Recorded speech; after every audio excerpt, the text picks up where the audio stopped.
Hello friends, welcome to Smrita English Academy. So friends, we are learning in this video daily use English sentence is very important sentence. So let's start into the video. So first sentence is please. क्या तुम मुझे उससे मिलवा सकते हो? Could you arrange a meeting with him for me please? Could you arrange a meeting with him for me please? Please क्या तुम मुझे उससे मिलवा सकते हो? ये एक लड़की है, ये किसी से कह रही है कि इसको मिलना है अपने किसी फ्रेंड से, तो ऐसा वो पूछ रही है अपने किसी फ्रेंड से। ओके, मैं यहाँ इतनी देर पैदल चलकर सिर्फ उससे मिलने आई थी। I travelled all the way here on foot just to see him. Okay, अगर अब मैं उससे मिले बिना ही चली जाऊँ तो मेरे यहाँ आने का फ़ायदा ही क्या होगा? What's the use of coming here if I go without meeting him? ये जो सेंटेंस है बहुत ही नॉर्मल से सेंटेंस है, हर कोई इन सेंटेंस का यूज करता ही होगा कभी ना कभी। ओके, तो ये बहुत ही इम्पोर्टेंट है आपके लिए अगर आप बिगिनर हैं तो। नाउ नेक्स्ट इज, हम में से किसी को भी घर का काम करने में मज़ा नहीं आता। Okay, neither of us enjoy doing house hold chores. ठीक है, घर का काम को क्या बोलते हैं इंग्लिश में? House hold chores. तो ये बोल रही है कि हम में से किसी को भी घर का काम करने में मज़ा नहीं आता। मैं ये नहीं करूँगा और तुम्हें भी नहीं करना चाहिए। Okay, I want do it and neither should you. I want do it and neither should you. मैं ये नहीं करूँगा और तुम्हें भी नहीं करना चाहिए। मैं इसके लिए तैयार नहीं और ना ही Tom. I am not ready for it and neither is Tom. मैं भी इसके लिए रेडी नहीं हूँ और टॉम भी इसके लिए रेडी नहीं है, इसलिए हम यहाँ पे नॉट और नाइदर का यूज कर रहे हैं। ठीक है, आई am not ready for it and neither is Tom, क्योंकि मैं बीमार हूँ और टॉम भी। Because I am sick and so is Tom. ठीक है, मैं बीमार हूँ because I am sick and so is Tom. मैं बीमार हूँ इसलिए मैं ऐसा नहीं कर सकता और टॉम भी नहीं करेगा। मैं हमेशा काम से लौटते वक्त अपने दोस्त के घर होकर जाती हूँ। I always stop my friends house on my way back from work. I always stop my friends house on my way back from work. मैं हमेशा काम से लौटते वक्त अपने दोस्त के घर होकर जाती हूँ। ये बता रही कि मैं जब भी ऑफिस जाती हूँ और लौटती हूँ अपने काम से तो अपने फ्रेंड के, अपने दोस्त के घर आती हूँ, उसके बाद ही घर को लौटती हूँ, है ना। ओके,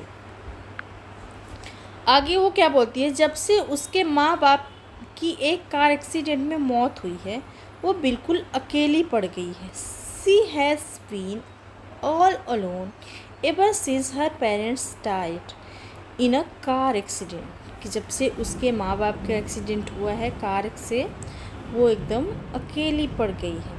ओके, मैं नहीं चाहती उसे अकेलापन महसूस हो, इसलिए मैं उससे मिलने जाती हूँ। I don't want her to feel abandon so I go to meet हर।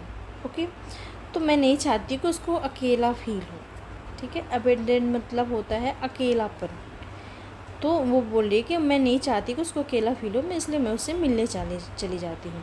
उसे अभी अपने माँ बाप की मौत के दुख से उभारने में समय लगेगा। It will take time for her to recover from the sorrow okay of her parents death.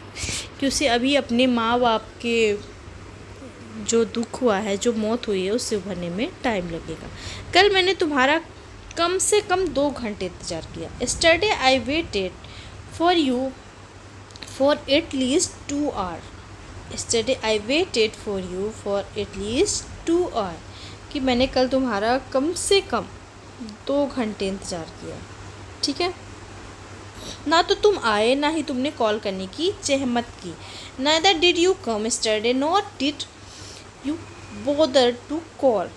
Bother मतलब होना है कि परेशान नहीं, या फिर अब ना तुमने कॉल करने की परेशानी उठाई, जहमत उठाई, ना तो तुम आए। Neither did you come yesterday not did you bother to call, ना तो तुमने कॉल करने की जहमत उठाई। अगर तुम आने वाले नहीं थे, if you weren't going to come तो कम से कम कॉल करके मुझे बता तो सकते थे।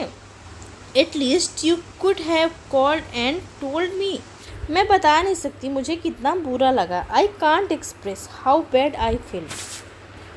अगर तुम अनहेल्दी खाना खाते रहे तो तुम आखिर में बीमार हो जाओगे, ठीक है। If you keep eating unhealthy foods you will eventually get sick, ठीक है। अगर तुम इसी तरीके से अनहेल्दी खाते रहे तो हाँ, तुम एक न एक दिन आखिर में ज़रूर बीमार हो जाओगे। ओके, आपको अपने भले के लिए जिम जाना शुरू कर देना चाहिए। You should start going to the gym for your own goods, ठीक है। ओन गुड्स मतलब होता है आपका खुद का भला, बाकी तुम्हारी मर्जी, मैं तो सिर्फ तुम्हें समझा सकती हूँ। Okay, the rest is up to you, I can only make you understand, ठीक है। आगे तुम्हारी मर्जी, बाकी मैं तो तुम्हें सिर्फ समझा सकती हूँ। मुझे शांत माहौल में पढ़ाई करना पसंद है। I prefer to study in a quiet environment, ठीक है। ये जो सेंटेंस है ये मैंने पुरानी वीडियो से लिए हुए हैं ताकि आपकी थोड़ी सी रिवीजन भी होता रहे साथों साथ, ठीक है। तो ये बोल रही है लड़की कि मुझे ना शांत माहौल में पढ़ाई करना पसंद है। मैं किसी और शहर में जाने के बारे में सोच रही हूँ। I am considering moving to another city. I am considering moving to another city, कि मैं जो है किसी और शहर में जाने का सोच रही हूँ क्योंकि मुझे शांत शहर में शांत उसमें जगह में पढ़ाई करना पसंद है। मेरा घर एक बिजी रोड पर स्थित है। My house is located on a busy road. My house is located on a busy road. मेरा जो घर है मेरा एक बिजी रोड में स्थित है, इसलिए लगातार मैं कारों के गुजरने की आवाज़ सुन सकती हूँ। So I can hear the sound of cars passing by constantly, ठीक है, कॉन्स्टेंटली। तो जो लगातार कारें चलती रहती हैं उसकी आवाज़ों से मुझे बहुत ज़्यादा डिस्टर्ब होता है, ये इसका कहने का मतलब ये है। So friends, I hope you like this video. If you like video please do subscribe. Thank you for watching.